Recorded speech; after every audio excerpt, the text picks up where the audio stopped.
যে মালগুলো করা আছে ওই মালগুলোই আজকে করবো।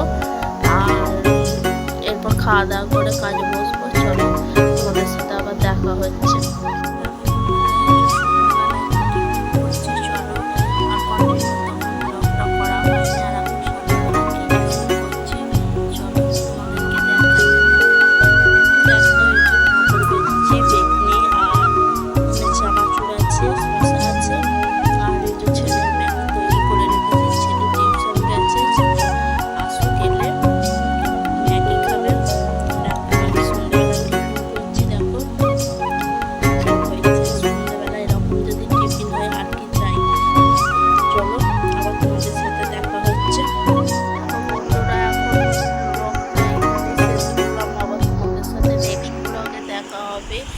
আর চলো